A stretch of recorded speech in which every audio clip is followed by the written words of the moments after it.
Dan Allah Subhanahu wa taala juga berfirman di dalam surat Al-Isra ayat yang ke-7, in ahsantum ahsantum li anfusikum.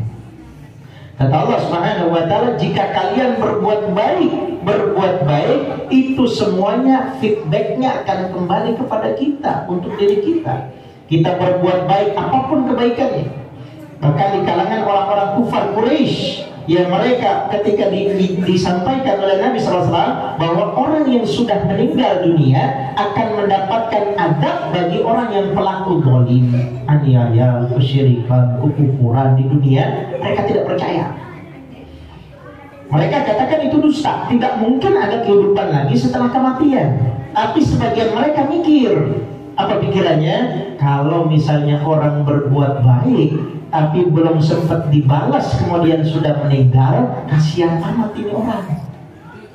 Begitu juga kalau orang berbuat buruk, belum sempat dibalas keburukannya, sudah keburu meninggal, enak benar ini orang. Nah, ini pikiran logikanya orang-orang. Assalamualaikum warahmatullahi wabarakatuh. Tahiyatan mubarakatan thayyibatan min Allah. Assalamualaikum warahmatullahi wabarakatuh.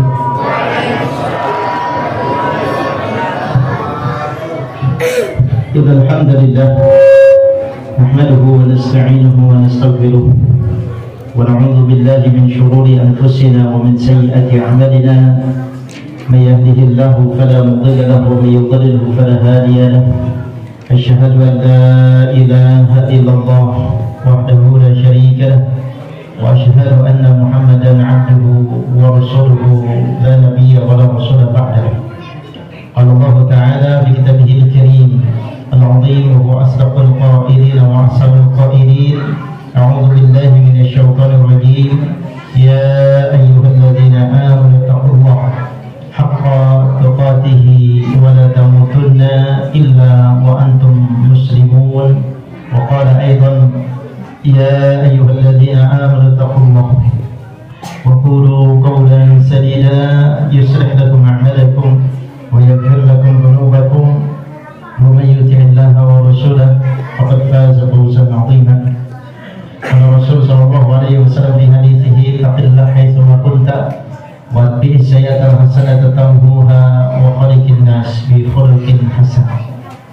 Pertama-tama dan yang paling utama tentu saja tidak henti-hentinya dan bosan-bosannya kita senantiasa bersyukur terhadap nikmat yang Allah berikan, limpah curahkan kepada kita, sehingga pada kesempatan petang hari ini di Mekah malam Ahad berkah, Allah Subhanahu wa taala berikan kepada kita kemudahan, kesempatan, kekuatan untuk berada di tempat ini. Kenapa diberikan kekuatan? Karena tidak semua orang sedekat apapun rumahnya dengan masjid diberikan kekuatan, diberikan kemudahan. Kesempatan ada, kekuatan tidak ada. Mendaki gunung mungkin sekian mdpl, di atas permukaan air bisa. Angkat beban badan secara kuat, bertenaga, tapi mengangkat badannya untuk menuju rumah Allah Subhanahu wa taala dari rumahnya tidak bisa. Karena itulah Allah Subhanahu wa taala berikan hidayah taufik kepada kita. Alhamdulillah, dengan berkat inilah kita berada di sini. Allah kumpulkan kita, subhanallah, luar biasa jumlahnya. Saya terkaget-kaget tadi ya, begitu dibawa ke sini, ini kali pertama. Walaupun sempat beberapa kali ya panitia mengundang untuk datang ke sini, cuman qadarullah ada saja halangannya. Baru kali ini alhamdulillah, yang seharusnya juga terjadwalkan di bulan atau pekan yang lalu, qadarullah saya juga lupa safar ke Solo gitu ya. Jadi ini baru kesempatan, alhamdulillah, subhanallah, saya disambut dengan panitia yang berseragam. Saya bingung ini sangka pengantinnya bagaimana tuh ya. Ini baju hajatan atau baju apa Pak? Karena kebetulan ada hajatan atau memang baju musola? Oh, baju musola ya, subhanallah. Kayak saya pikir kalau ini panitia hajatan kok banyak amat bajunya sama gitu ya. Subhanallah, alhamdulillah. Ini luar biasa penyambutan dari Nuris atau Darul Islam ini. Saya sangat berterima kasih ya, terutama kepada Taufik yang sudah memberikan wasilah kepada saya sehingga bisa sampai ke tempat ini. Begitu juga jajaran BKN, para Radit dan stafnya yang memberikan amanah kepada saya. Subhanallah, ini luar biasa, pengalaman yang berharga bagi saya. Ya, yang pertama dan perdana, mudah-mudahan bukan yang terakhir, dihadiri oleh sekian banyak orang dari beberapa generasi dan beberapa order. Ada yang kepala 5, mungkin kepala 4, kepala 3, sampai mungkin masih usianya sebelum 10 tahun. Subhanallah, ini luar biasa. Allah Subhanahu wa Ta'ala kumpulkan kita dalam rangka melakukan ketaatan. Karena memang memakmurkan masjid ataupun mushola hanya sekedar penamaannya saja, adalah memakmurkannya dengan cara berkegiatan dan melakukan ketaatan, menuntut ilmu, ibadah, sholat, ngaji, dan seterusnya. Selawat dan iring salam juga tidak lupa dan lalai kita sanjungkan pada uswah qudwah kita, teladan kita, manusia pilihan Nabi akhir zaman, Muhammad bin Abdullah sallallahu alaihi wasallam, yang telah memberikan berjasa, memberikan wawasan, pencerahan, menyampaikan risalah kepada kita agar kita bisa mengetahui hakikat agama kita yang sebenarnya. Kita tidak bisa bayangkan kalau Allah Subhanahu wa Ta'ala tidak mengutus seorang rasul, seorang nabi yang menyampaikan risalahnya. Pasti orang akan punya kepala dan punya ide sendiri-sendiri. Bisa saja sholatnya orang Cikarang berbeda dengan orang Bekasi, orang Bekasi berbeda dengan orang Jakarta, orang Jakarta berbeda dengan orang Melayu. Ini saja yang kita punya nabi sama dan punya Quran sama, bisa ada yang salamnya beda, sholatnya beda, betul ya? Yang lagi ramai ya, dirame lagi disorot, yang disorot kagak ngaku. Udah jelas-jelas salahnya kelihatan, direkam dan seterusnya. Yang katanya kitab sucinya juga Quran, nabinya juga Rasul. Apalagi kalau Allah Subhanahu wa Ta'ala tidak utus seorang nabi dan rasul dan tidak turunkan Al-Quran sebagai pedoman. Niscaya setiap orang akan saling berselisih, berkelahi, bersengketa dalam urusan ibadah. Jumlah rakaatnya, bacaannya, gerakannya. Ini kan salah satu di antara bentuk rentetan ibadah yang sudah pakem dan sifatnya tauqifiyah, sudah baku diajarkan oleh Rasul SAW. Tugas kita hanya sekedar menduplikasi dan mengikuti. Bahasa kerennya tinggal nyontek. Ini salah satu keutamaan dan keuntungan bagi kita. Allah Subhanahu wa Ta'ala utus nabinya yang mulia kepada kita, Nabi Shallallahu Alaihi Wasallam. Semoga selawat dan salam senantiasa tercurah pada beliau, keluarganya, para sahabatnya, dan tabi'in dan orang-orang yang senantiasa mengikuti beliau sampai akhir zaman. Kualifikasi bapak-bapak, ibu-ibu, saudara-saudari yang dirahmati Allah Subhanahu wa Ta'ala, pada kesempatan petang hari ini, sebagaimana amanah yang sudah disampaikan kepada saya, tema yang akan kita usung pada kesempatan sore hari ini adalah agar hidup lebih bermanfaat. Bahasa kerennya bikin hidup lebih hidup, gitu ya. Kita tentu saja sangat meyakini dan memahami, mengerti betul bahwa kita itu makhluk. Yang namanya makhluk secara bahasa berarti diciptakan. Berarti ada yang menciptakan. Dan yang namanya makhluk, apalagi makhluk itu bernyawa, dan ini jaminan dari Allah, pasti akan ada masaknya. Kata orang, ini dijadikan sebagai slogan, setiap orang ada masaknya, dan setiap masa ada orangnya. Sekarang masanya adalah di masa kita. Ya, orang-orang tua kita sudah mendahului kita, di masa mereka sudah mulai habis, diganti generasi berikutnya, dan itu akan berulang. Begitu juga kepada kita. Karena itulah Nabi Shallallahu Alaihi Wasallam menerangkan dan menjelaskan kepada kita bagaimana hidup kita itu lebih hidup dengan cara hidup yang bermanfaat. Sehingga ada sebuah syair mengatakan, Aish azizan aw mut syahidan. Aish azizan aw mut syahidan. Hidup mulia atau mati syahid. Pilihannya dua. Kalau mau hidup, hidupnya harus mulia. Kalau mau mati, matinya syahid. Ini adalah dua poin yang menjadi pilihan, dan pilihan utama yang mau tidak mau, suka tidak suka, kita harus berjuang untuk mendapatkan keduanya. Hidup mulia. Hidup yang mulia tentu saja hidup yang bermanfaat. Kita lihat satu dari pahlawan, satu dari ulama. Pahlawan kita di zaman sekolah dulu khususnya adalah orang-orang yang generasi 80-an, 90-an.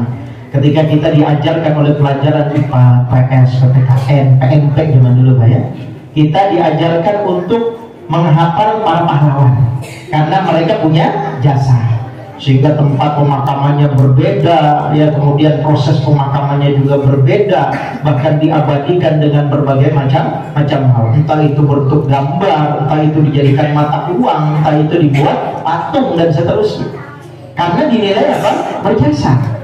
Memerdekakan Indonesia tentu saja atas izin Allah Subhanahu wa taala. Mereka berjuang dengan darah, keringat dan air mata sehingga Indonesia memproklamirkan dirinya kemerdekaannya pada tahun 1945 itu. Nah, kita diperkenalkan dengan nama-nama pahlawan ini karena dianggap mereka adalah orang yang berjasa, hidup mereka manfaat. Negara kita sudah lebih dari 70 tahun merdeka, nama-nama mereka mungkin masih terngiang dalam telinga kita. Siapa nama pahlawan dari Padang, dari Ambon, dari Papua dan seterusnya. Padahal mereka sudah meninggalkan kita puluhan tahun. Begitu juga para ulama. Para ulama mereka, orang-orang terdahulu, mereka menorehkan sejarah dari sisi keilmuan. Mereka belajar tidak semudah belajar pada posisi kita sekarang. Mereka belajar dengan susah payah, punya baju satu-satunya, punya baju lebih dari satu dijual untuk menuntut ilmu, apalagi punya harta yang lain, jarak tempuh yang jauh, terus guru yang lebih dari satu, bahkan mencapai ribuan, harus tinggalkan istri, anak, keluarganya untuk mendapatkan ilmu. Tapi apa? Namanya masih harum sampai sekarang. Kita kenal nama Imam Bukhari, kita kenal nama Imam Muslim. Ini menunjukkan bahwa hidup mereka itu manfaat. Padahal kalau kita melihat dari hasil penelitian dari para ulama tentang tarikh kehidupan mereka, kurikulum vitae-nya, riwayat hidup mereka, sejarah hidup mereka, histori mereka, ketika mereka meninggal usianya tidak jauh-jauh seperti orang meninggal di zaman sekarang, 50-an, 60-an, 70-an, sedikit yang 80-an. Karena Nabi SAW terangkan dalam sebuah hadis, "A'mar ummati ila ma baina sittina wa sab'ina sanatan." Bahwasanya umur umatku itu tidak lebih dari 60-70 tahun. Dan sedikit sekali wa aqallu man tajawaza dzalik, sedikit sekali yang lebih dari itu. Dan ini juga dialami oleh para ulama. Bahkan ada yang sampai tidak sempat menikah karena saking sibuknya dalam ngurusin ini, perang penjara untuk ilmu, perang penjara untuk ilmu ini. Maka namanya subhanallah meninggalkan kita ratusan tahun, bukan lagi puluhan tahun seperti tadi para pahlawan. Meninggalkan kita ratusan tahun, tapi namanya masih sering disebut, sering diucapkan. Jadi menjadi bukti bahwa mereka itu adalah orang-orang yang bisa menghadirkan manfaat kepada orang lain. Buku yang mereka tulis, ulama pada tahun abad ke-6 Hijriah, ke-7 Hijriah, sementara sekarang tahun ke-14 menjelang 15 Hijriah. Subhanallah, berarti ratusan tahun. Nama mereka sering disebut, dan ketika nama mereka diucapkan, maka Allah SWT berikan aliran pahala kepada mereka. Bukti bahwa hidupnya manfaat. Kita ya seringkali dibuat malu dengan hal yang demikian. Kita contoh punya kawan, punya teman yang kita akui kebaikannya, kita akui kesolehannya, kita tahu kedermawanannya, meninggal. Disebut sehari, 2 hari, 3 hari, seminggu, 2 bulan, setahun, 3 hari. Sudah tidak pernah lagi disebut namanya. Bahkan generasi setelahnya tahu orang itu saja tidak. Kita saja punya orang tua ya. Ya, orang tua saya punya bapak, punya ibu, punya kakek, punya nenek, atasnya lagi buyut ke atas. Saya yakin di atas buyut kita sudah nggak tahu lagi siapa namanya. Kalau buyut kita mungkin tahu dari orang tua kita, tapi orang tua kita tidak tahu siapa buyutnya. Itu saja baru beberapa generasi.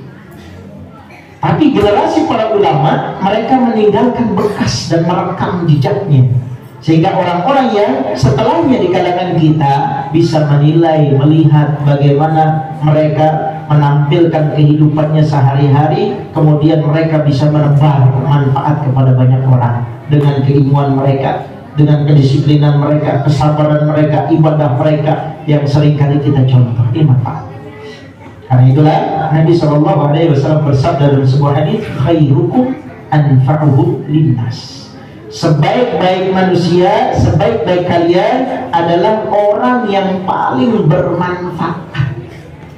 Ya, kalau orang yang tidak bermanfaat, nganggur, tidak punya kerjaan, tidak punya aktivitas, tidak mau bergaul, tidak mau ibadah, di kalangan para ulama disebutkan orang ini sakil pemberat bumi saja, bikin berat bumi saja.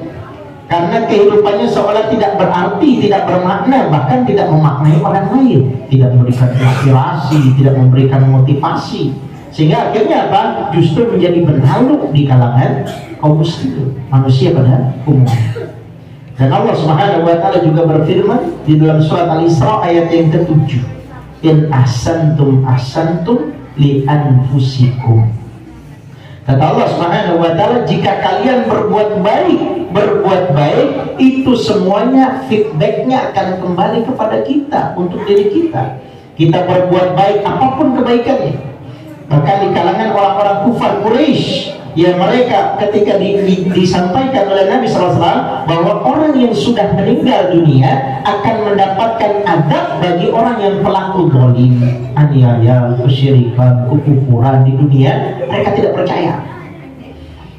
Mereka katakan itu dusta, tidak mungkin ada kehidupan lagi setelah kematian. Tapi sebagian mereka mikir, apa pikirannya? Kalau misalnya orang berbuat baik tapi belum sempat dibalas, kemudian sudah meninggal, kasihan amat ini orang.